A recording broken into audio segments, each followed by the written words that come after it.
Truth in Bruce's capability to fight a real fighter. Now, let's look at if it's true and can he fight. So after looking and analyzing past evolution of fighting and how fighting evolved, and let's go back to late 1960s to 1972. If you look at the way Bruce was fighting in his movies, the way he moves and does fight scenes, that to me looks very genuine. That is someone who could fight a real fight. Don't forget, this is late 1960s to 1972. At this period, there was no MMA, no UFC, no Bellator. None of these combat sports was around then. And when Full Contact started, he was already doing TV shows and movies in China. So why fight when you are earning more money by doing TV shows and movies? I'm going by what I saw him practicing in his garden on film, fighting in movies, and the Ed Parker karate demo film clips. Also, what at that time two world Full Contact champions said with their own mouth on video, and there is evidence of this. Also, why will many top Hollywood film stars and well-known top martial arts fighters wanted to learn from Bruce if he was just an actor? This does not make any sense. He must have been really good. If you are a top martial arts fighter, world Full Contact champion, top Hollywood film stars likes of Steve McQueen, James Coburn, and many others, and some world-class sports stars, why will you pay Bruce top dollars to him to teach you if he was just ordinary or just an actor? Why not go to someone who was better or even world champion karate instructor or boxer? And another strong evidence, why will TV producers and movie producers and movie companies employ Bruce to make TV shows and movies if he was not the real deal? So from this, there is a strong evidence that Bruce must have been really good and could fight, because all these people can't be wrong or stupid. Bruce must have been very, very special. Here is another very important fact. People think Bruce fought like he does in movies. I don't think he did. In real situation, Bruce fought differently, more effectively, and different way of fighting. Some say he can't even punch a bag properly. When you look at the way he's punching the bag, it's to build speed and power. Some say it's not the way boxers punch the bag. Well, yes, it's not, but it's Bruce's way of training. Everybody got different way of training. What is the correct way of punching the bag? Head down, punching the same spot? You try punching the bag above your head like he does constantly. You will get tired quick, but he does what works for him. His kicks was so fast and accurate to target and definitely had lots of power in the kicks. You can tell by the way he moves his hips and snaps the hip and foot. His movements was fast and positioning was spot on to hit the target and fast.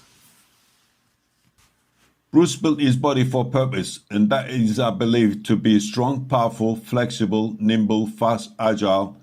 Real evidence is there. Look at his physique.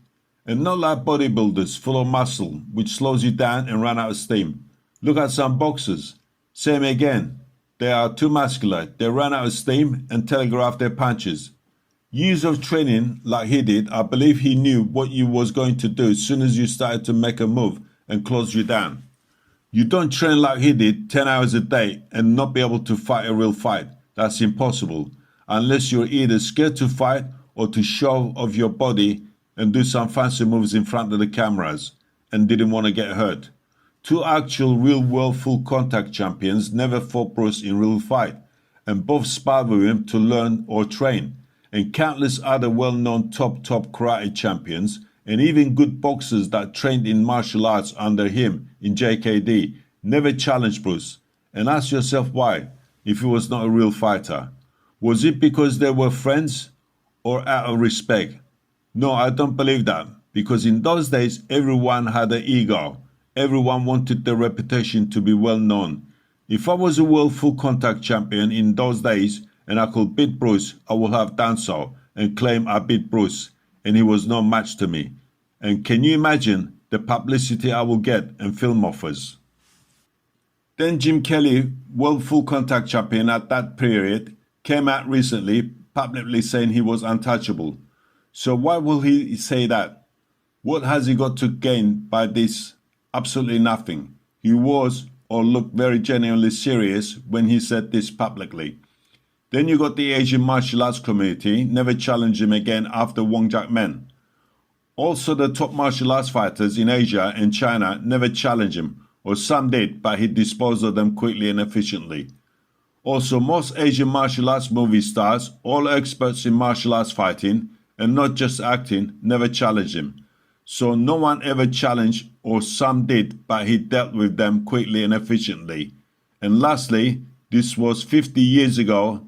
Fighting changed the way fighters fight and evolved. So the conclusion and the verdict. Bruce, without a shadow of a doubt, could fight a real fight, especially in no rules or street fighting. With the tools he perfected over the years to use if he was to fight, which not many fighters have, is speed, agility, power, flexibility, precision to hit target, knowledge in most fighting styles, this includes boxing, and the way he moved, and probably had that fighting instinct anticipating your move before you moved. He almost knew what you was going to do and he was already on you. And with no rules street fighting, other person got no chance. And if he was brought to 2023 in his peak, within 1 year, he would have been a world champion in any MMA, UFC or any full contact sport with rules. He would be a champion in 4 divisions: flyweight, bantamweight, featherweight, lightweight. Anything about will probably struggle, and against a heavyweight will have no chance. This is where weight difference comes in sports with rules. But street fight with no rules, and in his prime, with 1 year training, 2023, even heavyweight will have had problem. You might not agree, but it's a fact. It's a different rules. It's a different type of fighting. It does not matter what weight you are. The tools he had to use, with no rules fighting, other person will not stand a chance. You can keep on saying Bruce will not win. Well, that's open to debate. So the evidence is there. And if you come out and say, yes, I could beat Bruce, or Jackie Chan, or Chuck Norris, or so-and-so and so-and-so can beat Bruce, well then, you haven't thought this out properly. Well, it's like someone in 50 years' time coming out and saying, I could beat Mike Tyson and Tyson Fury, by trying to make a name for themselves and causing controversy. Well, they can keep on dreaming. So don't come out saying you can beat Bruce or so-and-so can. That is disrespectful. If you are an actor, especially if you are known as martial arts actor, you should thank him and not run him down. Because of him that you are where you are and learn martial arts. And if you are actor and saying Bruce never fought in real life, have you? Have you ever been in a boxing ring or cage fight, fighting professionally, or in full contact, UFC, MMA, or real street fight? Now, saying you are sparring with a professionals, that's not fighting. That's just a friendly sparring. Sparring is polishing up your techniques, skills, learning how to fight, and even that has rules.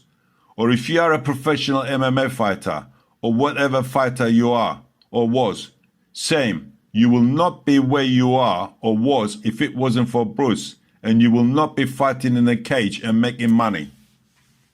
I bet if he was around in 1970, you will not have walked up to him and said you will kick his ass.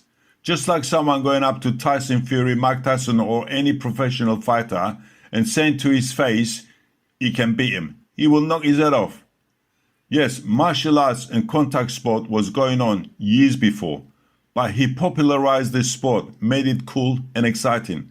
And when they saw him in movies, everyone wanted to learn martial arts, especially kids. And I bet even you wanted to be like him. They even built few statues all over the world, created games of him, made films, etc., etc. He's become an icon and a legend. So without him, most martial arts practitioners will not be where they are now.